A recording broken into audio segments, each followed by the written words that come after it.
The Goirath fleet arrived above Earth, like a dark omen, their ships vast and imposing, casting shadows over the cities below their arrival was like nothing humanity had ever seen, a sight so awe-inspiring that it made even the bravest of men tremble. The sheer size and might of their fleet was enough to make any world surrender without a fight. Their message, broadcasted across the planet in a language foreign to all, but deciphered quickly by the best human minds, demanding tribute from Earth, as they had done with countless civilizations before. The message was blunt and clear: surrender your resources or face annihilation. Those who resisted would be crushed under the weight of their technology. Humanity had heard stories from the stars of other worlds brought to their knees, but Earth had never known the kind of power that the Goirath wielded. They had heard rumors of this alien empire, their fleets vast, their armies countless, but this was the first time humanity would truly feel the weight of their demands. Their leaders convened in a global summit, broadcast to every nation, unable to hide the gravity of the situation. The Goirath had arrived, and Earth was utterly unprepared for the storm that was about to unfold. The United Nations issued a statement urging unity and peace, but behind closed doors, the world leaders knew that submission was inevitable. Their military forces were no match for the Goirath, their weapons primitive in comparison, their cities were vulnerable, their economies fragile. All they could do was hope that the Goirath would show mercy as they had to other worlds. Some whispered that perhaps they could negotiate their way out of this catastrophe, but deep down all knew that the Goirath had never spared a world once their tribute was demanded. The price was always paid in full in the form of resources, lives, and civilizations. Left broken and scattered, Earth had nothing to offer them that could satisfy their hunger for dominance. But as the world watched in dread, something unexpected began to unfold behind the scenes. A small group of scientists and military leaders who had been working in secret for years activated the first stage of a project that had been in the works for decades, a project that had been kept hidden from the public and the very leaders who now feared the Goirath, an underground initiative designed to reverse engineer alien technology that had been recovered from past encounters with different extraterrestrial races. The humans had learned much from these scraps of foreign tech, and through years of tireless study, they had unlocked secrets that no other species had managed to comprehend. Their engineers had designed weapons far beyond the capabilities of Earth's own military. Their scientists had discovered ways to manipulate energy and matter in ways that made human technology seem like child's play. Compared to the Goirath ships, these innovations were powerful enough to take on the alien fleet, but no one knew just how effective they would be in the face of such overwhelming force. The world watched in silence as the Goirath made their presence known to the surface. The world's greatest cities fell into a tense hush as they awaited the coming of these invaders. They did not know that humanity's first true weapon of resistance had already been activated far beneath the surface. The future of their world was already being written in secret, but the countdown to the confrontation had begun, and the Goirath would soon learn that humanity was not as weak and helpless as they thought. They were about to face an enemy unlike any they had encountered before. As the Goirath ships settled into Earth's orbit, their immense size seemed to swallow the sky. The sight was both awe-inspiring and terrifying, a clear indication that the invaders were prepared to do whatever it took to claim Earth as their own. Across the globe, humanity held its breath, waiting for the inevitable. The silence was only broken by the hum of the media networks as news outlets broadcasted the arrival live, their cameras capturing the massive fleet hovering above cities like New York, Beijing, and London. Humanity was powerless in the face of such an overwhelming threat. Governments scrambled to send out messages of peace, urging the alien invaders to reconsider, to negotiate. But everyone knew it was a futile attempt. The Goirath had no interest in talks. They came for tribute, and tribute was what they demanded. It wasn't just a request, it was an order. Earth was to give up its resources, its wealth, and its people. The terms were simple: comply or perish. For decades, the Goirath had dominated the galaxy, and no world had ever dared to challenge them. Every civilization that had encountered them had bowed down to their might. surrendering anything and everything that could be taken. Earth's resources were valuable, its population abundant, and for the Urath, it was an offer too good to refuse. But even as the world's leaders debated how best to respond, something extraordinary was happening just beneath the surface. A secret, one that had been kept hidden for years, was about to come to light. Deep in underground facilities, isolated from the world, a select group of the planet's most brilliant scientists and military minds had been working on a project that, if successful, could change everything. The project had begun long before the Urath's arrival, during the early days of human exploration beyond Earth's atmosphere. Alien artifacts had been discovered, objects of immense power and unknown origin. These artifacts were studied relentlessly, and over time, humanity had begun to decipher their secrets. The project's name was known only to a few, but those who worked on it knew its importance. The code name for the initiative was Project Genesis, and it had one singular goal: to create technology powerful enough to defend Earth from invaders. The researchers had worked in secret, learning how to reverse engineer alien tech and fuse it with human ingenuity. What they had created was beyond anything Earth had ever seen. Weapons, shields, and ships that could stand toe-to-toe with the Urath's advanced arsenal. The only problem was that no one knew if it would work. Not yet, but when the Urath made their arrival, there was no choice but to put their creation to the test.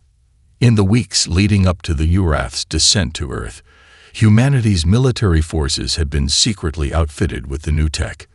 But even so, the world was unprepared for the scale of the invasion.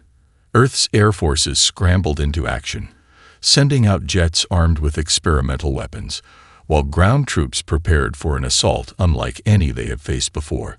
But despite all their preparations, humanity still had no way of knowing if they could stand up to the sheer power of the Urath. As the moment of truth arrived, the world waited on edge. The Urath ships began to descend, their shadows darkening the land. But as they neared Earth's surface, a strange thing happened. Rather than the expected surrender, humans began to fight back. At first, it was small skirmishes, recon missions, hit-and-run tactics, and ambushes in the forests and deserts. But slowly, it became clear humanity was not going to lie down and accept defeat. Against all odds, they were fighting back. And for the first time, the Urath realized they had underestimated Earth. The first true battle between humanity and the Urath began just hours after the aliens made their descent. The Urath, expecting to crush Earth's defenses with ease, were taken by surprise when the humans launched an unrelenting counteroffensive. The Urath's landing forces began with their typical strategy. Overwhelmed with sheer numbers and firepower, their ground forces, a terrifying mix of heavily armored soldiers and massive war machines, quickly moved into Earth's cities, taking control of key infrastructure and demanding that the population submit. But as the Urath advanced, they encountered resistance unlike anything they had faced before. Earth's military forces, armed with the newly developed weapons from Project Genesis, launched attacks from every angle. Airstrikes filled the skies, jets equipped with energy cannons, and laser-guided missiles tearing into Urath warships and armored transports. On the ground, infantry units wielded advanced plasma rifles that had been reverse-engineered from alien technology, and infantry divisions were equipped with powerful exoskeletons that enhanced their strength and mobility. These exoskeletons gave the soldiers an edge they had never had before: speed, agility, and firepower that could match the Urath's heavy weaponry. At first, the Urath couldn't understand what was happening. The humans were fighting back fiercely, adapting to the alien tactics in real time. They launched guerrilla attacks, striking where the Urath least expected it, sabotaging supply lines, and hitting the invaders where they were most vulnerable. The Urath had never encountered a species that could adapt so quickly, especially one that had been so unprepared for their arrival. In one city, a group of human soldiers infiltrated a Urath command center, using cloaking devices that had been developed as part of Project Genesis. They took out key leaders within the Wirath ranks, throwing the invaders into chaos. The humans knew that if they could disrupt the chain of command, it would create confusion and disarray within the Wirath's military operations. As the Wirath struggled to reorganize, humanity's forces struck again, making it clear that they would not be intimidated. Across the globe, similar battles were being fought. In the jungles of South America, soldiers used the dense foliage to their advantage, setting traps and ambushing Wirath units. In the mountains of Asia, Earth's forces launched a surprise attack from high ground, raining down fire from above, while using the terrain to shield themselves from the Wirath's retaliatory strikes. And in the deserts of Africa, humanity deployed specialized drones that swarmed the invaders' supply chains, cutting off their resources and forcing them to retreat. Meanwhile, in space, Earth's newly developed spacecraft took to the skies. These ships, equipped with weapons salvaged from alien artifacts, launched a series of surprise attacks on the Wirath's orbiting fleet. The humans had used their understanding of alien technology to create spacecraft that were faster and more maneuverable than anything the Wirath had seen. Armed with energy shields and plasma cannons, these ships held their ground against the alien armada, keeping the invaders from launching full-scale attacks on Earth's surface. As the days passed, the Wirath began to realize that their expectations of a quick victory were slipping away. Humanity wasn't just resisting. They were pushing back, and in doing so, they were showing a strength that no one could have predicted. The alien invaders had expected a planet of primitive beings who would crumble under the weight of their power. What they found instead was a species willing to fight for its survival, no matter the cost. The tide of battle began to shift, and for the first time, the Wirath fleet hesitated. They were no longer sure that their domination of Earth was inevitable. As the war raged on, the Wirath would face a truth they had never considered. The humans of Earth were a force to be reckoned with, and they would never surrender. As the conflict escalated, the Wirath began to regroup, realizing that Earth was not as easy a target as they had once believed. Despite the heavy toll on both sides, humanity's resilience was becoming undeniable. The alien invaders had assumed their overwhelming technology would crush any resistance in a matter of days, but they were now learning that Earth's forces were unpredictable and innovative, traits that made them far more dangerous than they had anticipated. Humanity's military leaders quickly adapted, using the lessons of the early battles to refine their strategies. No longer relying solely on brute force, Earth's commanders began to think like their enemies, setting traps and using guerrilla tactics to confuse and disorient the Wirath.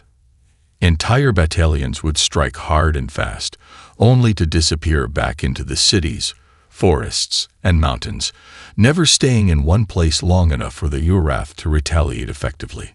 The Wirath were powerful, but they were not invincible. Their reliance on overwhelming force had worked on other worlds, but Earth's population was vast and diverse, and its ability to outthink their invaders was becoming more evident with each passing day. It wasn't just the military that was fighting back now. Scientists, engineers, and even civilians had become part of the resistance effort, contributing in ways the Wirath hadn't considered. While the soldiers were on the front lines, teams of human engineers worked around the clock, designing new weapons and defensive technologies to counteract the alien invaders' ever-evolving tactics.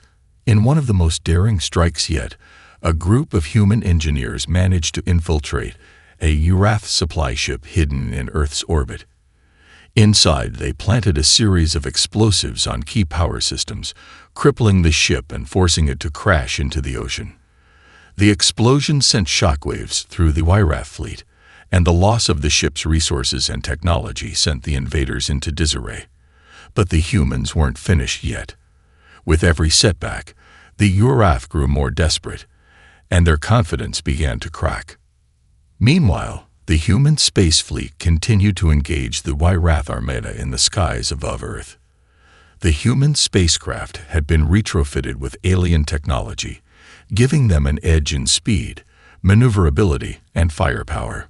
These ships weren't as massive as the Wirath dreadnoughts, but they were far more agile, capable of executing lightning-fast strikes and avoiding the Urath's slower, more cumbersome firepower. It wasn't just the weapons that made the difference. The humans had learned to think on their feet, using unconventional tactics like decoys, sudden feints, and coordinated attacks that overwhelmed the alien ship systems. The Urath had become so used to dominating their enemies that they were caught off guard by the humans' unpredictability. Down below, the people of Earth had begun to unite in ways that would have been unimaginable just months earlier. Political borders had become irrelevant as human beings from every corner of the globe worked together, sharing resources and knowledge. The resistance had grown from small groups of soldiers and scientists into a global network of rebels. Ordinary citizens, who had once lived in fear of the Urath's arrival, now found themselves on the front lines, protecting their homes, families, and cities. Their unity, their shared determination to survive, became their greatest weapon. The Urath, for all their technological might, had never faced an enemy so united in purpose and so determined to preserve their way of life. As the battles raged on, the Urath fleet began to show signs of strain.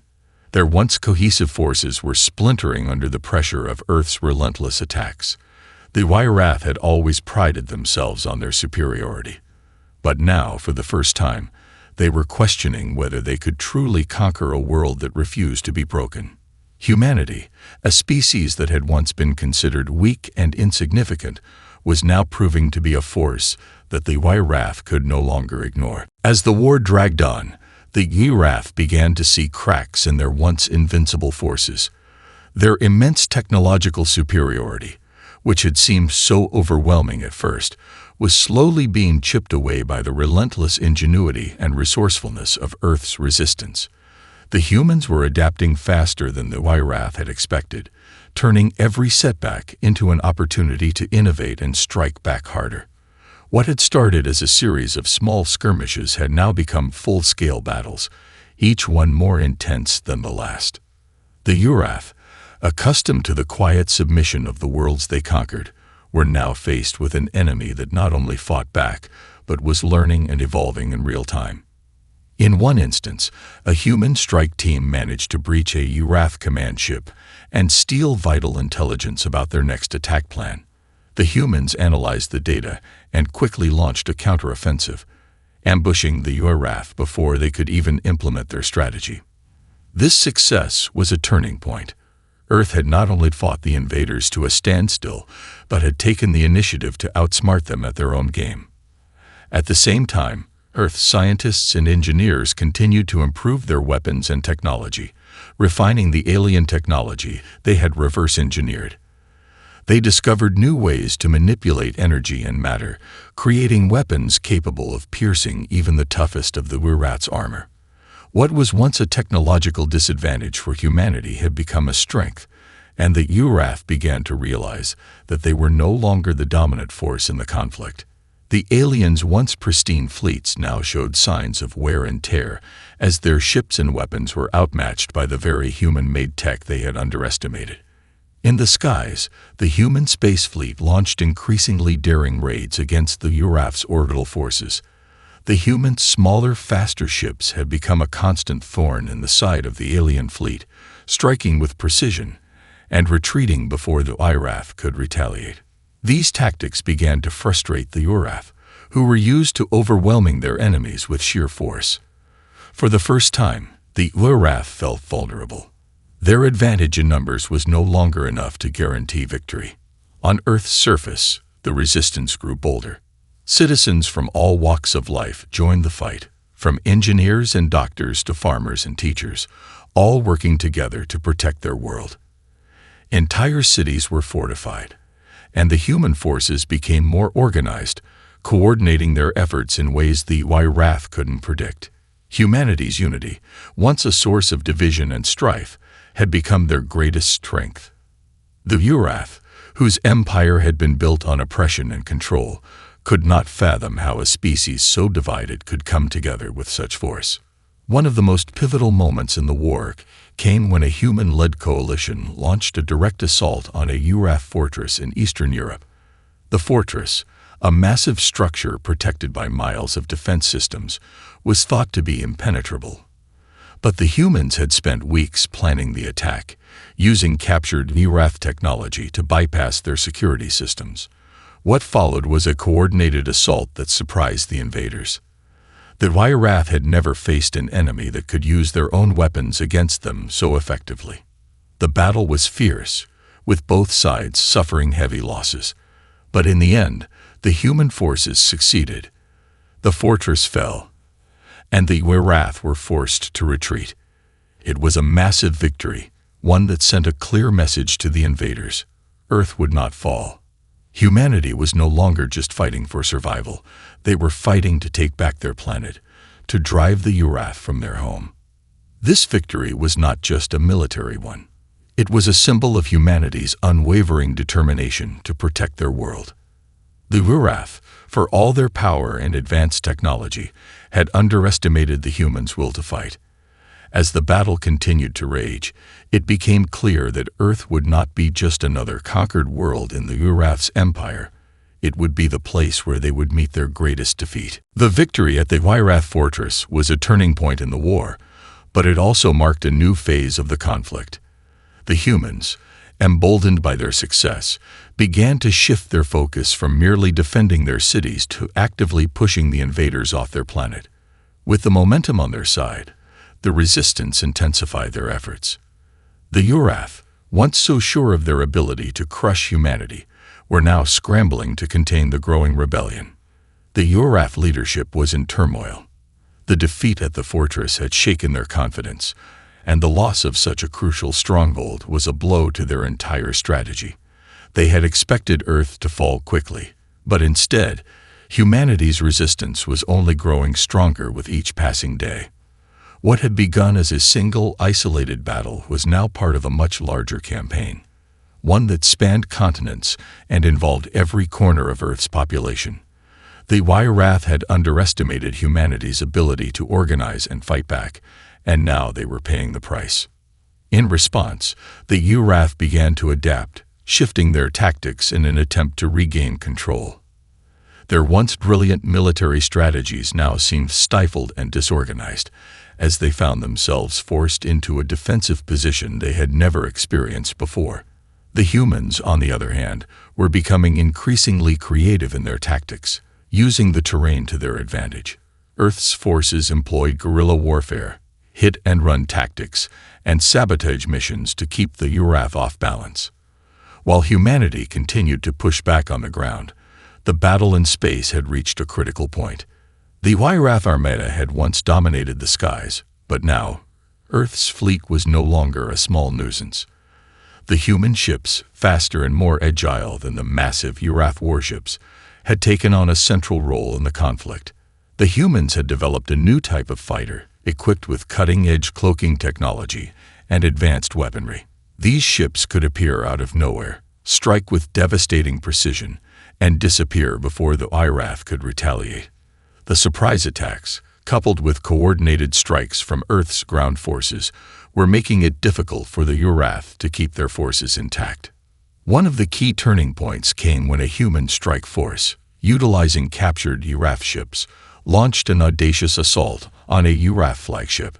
The flagship, the heart of the alien fleet, had been a symbol of their power, and its destruction would be a devastating blow.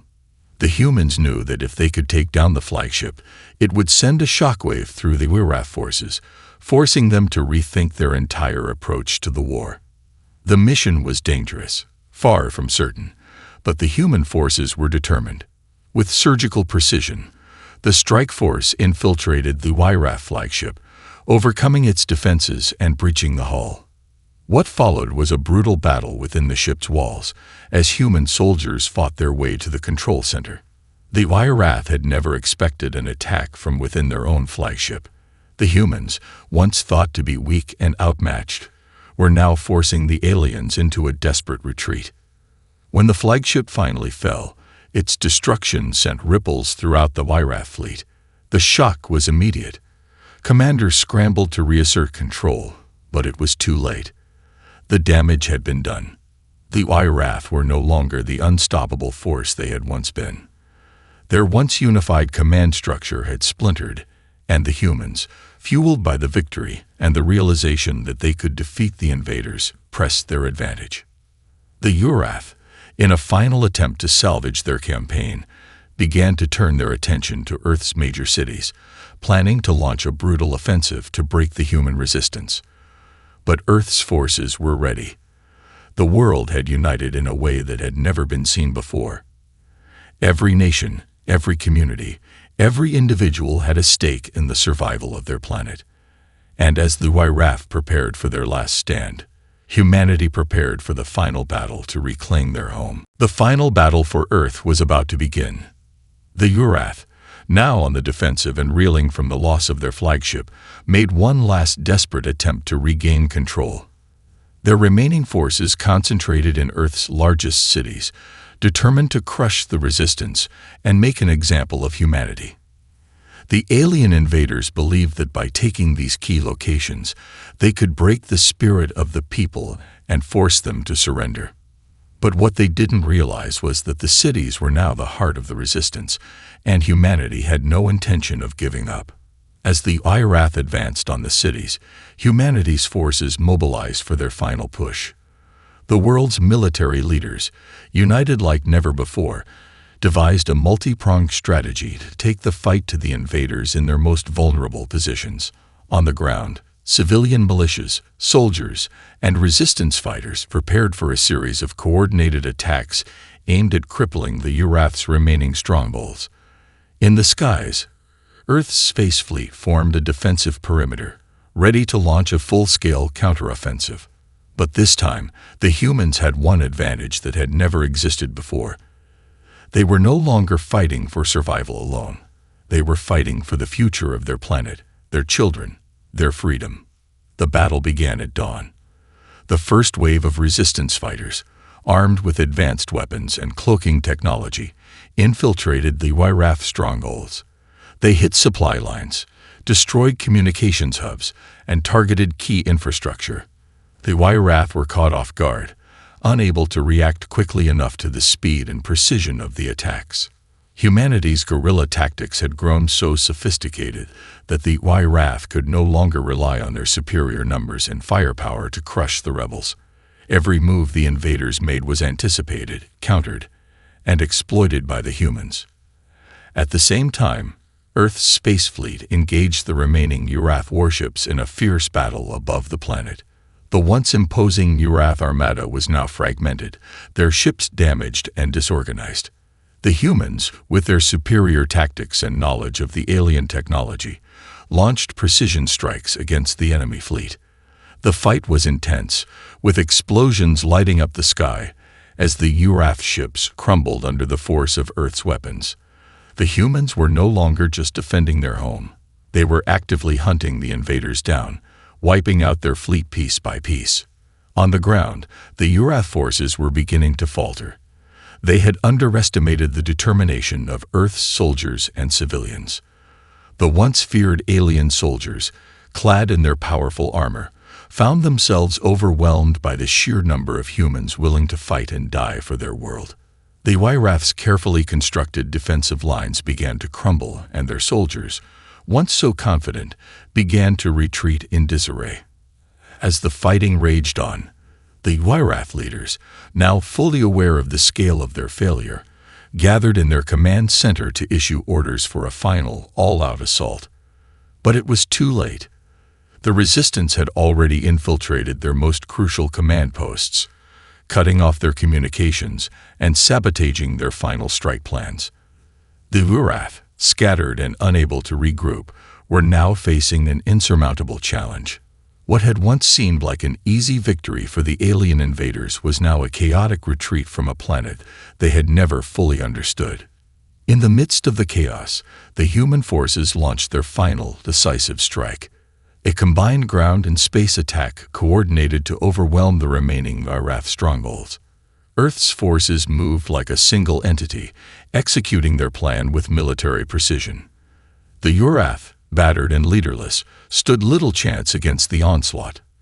Their defeat was inevitable. The last of their ships were destroyed, their last soldiers either captured or forced to flee. The battle for Earth was finally over. When the dust settled, the world that had once been on the brink of extinction now stood victorious.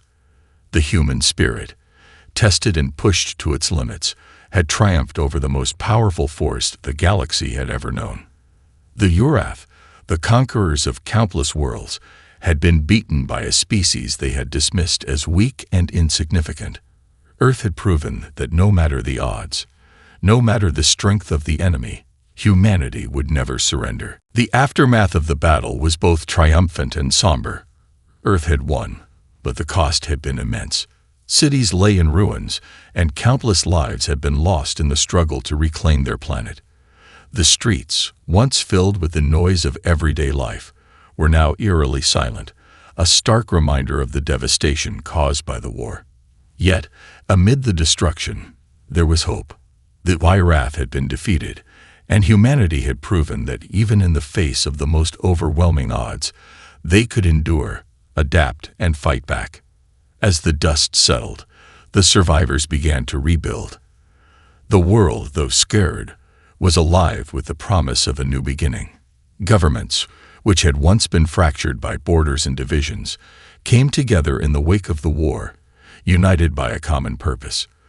The global resistance had transformed into a coalition of nations determined to ensure that Earth would never again fall victim to invaders. Humanity had found strength not only in their technology, but in their unity. The survivors worked tirelessly to heal the wounds left by the war. Cities that had been reduced to rubble were slowly restored, and the displaced people found new homes and communities. Scientists, engineers, and doctors, many of whom had been part of the resistance, now worked to ensure that the world's resources were used wisely and that Earth's technology would be safeguarded against future threats. What was once alien technology was now being integrated into human society, but with a new understanding of its potential and dangers. There was no longer a desire for conquest or domination. Instead, humanity sought peace and collaboration, with the knowledge that they had the power to defend themselves if necessary. But the end of the war also marked the beginning of a new chapter for humanity. Earth's victory had sent shockwaves through the galaxy, and other civilizations, once watching from the shadows, began to take notice. The Urath, long thought to be the apex predators of the universe, had fallen at the hands of a species they had considered primitive. This unexpected defeat opened up new possibilities for the future. Earth was no longer a forgotten, insignificant world in the far reaches of space. It had become a beacon of resistance, a symbol of what could be achieved when a species refused to yield. In the months that followed, Earth's leaders received envoys from other alien races, some offering alliances, others seeking to learn from humanity's incredible resilience. Earth had become a place of diplomacy and learning, a new center of influence in the galaxy. While some remained wary of the larger universe, many saw the potential for cooperation and shared knowledge. The humans, having faced the darkest of times, had emerged stronger, wiser, and more connected than ever before. They had learned the value of unity, not just among themselves, but with others who shared the desire for peace and mutual respect. The final message from Earth's leaders was clear. Humanity had learned from their past mistakes and was now committed to forging a future where peace would reign. But they had also learned something else, that they would never again allow themselves to be seen as weak or vulnerable. The Urath had discovered the strength of the human spirit, and no force in the universe would ever again make the same mistake. As the stars shone brightly in the night sky, Earth's people looked toward the future with hope and determination. The scars of war would fade, but the lessons learned would remain etched in the hearts of every human being. They had fought for their world, and they had won. And in that victory, they had discovered a strength that no invader could ever hope to overcome. Earth was theirs, and they would defend it for as long as they drew breath.